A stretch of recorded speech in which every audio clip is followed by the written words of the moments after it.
میرے کچھ بہت پیارے محترم دوست کچھ عرصہ پہلے دیوسائی پلینز گئے۔ وہاں پر انہوں نے سوچا کہ ہم رات کو کیمپنگ کر کے سٹے کریں گے۔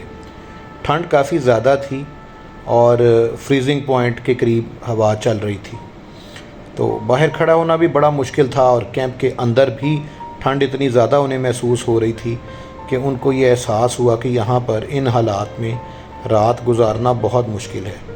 چنانچہ فیصلہ یہ کیا گیا کہ کسی ایک بکرے کا انتظام کیا جائے، اصلی والے بکرے کا، اور اس بکرے کو پکا کر کھایا جائے تاکہ جسم میں تھوڑی سی حرارت پیدا ہو۔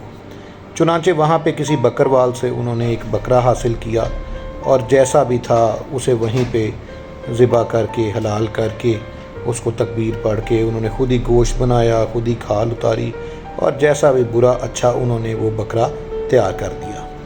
اب وہ بکرا انہوں نے 4-5 دوستوں نے کچھ کھا لیا، کچھ بقایا رہ گیا، کچھ کچا کچھ پکا، جس طرح بھی ہم لوگوں کے جیسے پکانے کا سٹائل ہوتا ہے، کیونکہ ہم مردوں کو صحیح گوشت کی کوکنگ آتی تو ہے نہیں۔ بہرحال کچھ کھا لیا اور کچھ بچا رہ گیا۔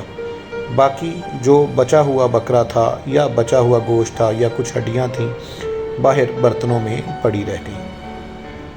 رات طویل ہو گئی، وہ سو گئے، سب خیمے کے اندر موجود تھے۔ تقریباً 4-5 بجے ان کو ایک دم برتن کھڑکنے کی آواز آئی، تو سب پریشان ہو گئے اور ایک دوسرے کی طرف انہوں نے ایسے دیکھا کہ خیمے کے اندر تو 5 لوگ پورے ہیں، تو پھر یہ باہر کون ہے؟ جب انہوں نے تھوڑی سی خیمے کی زپ کھولی اور باہر دیکھا تو ایک ریچھ جو ہے وہ ان کے برتنوں میں منہ مارنے کی کوشش کر رہا تھا، جو کہ دور دراز سے کہیں سے بکرے کی خوشبو سونگھتا ان کے پاس پہنچ چکا تھا۔ میرے بڑے پیارے دوست شاہ جی، ان کو سمجھ نہ آئے کہ اب یہ اس ریچھ کے پیری پڑیں یا اس کے ہتھی پڑیں۔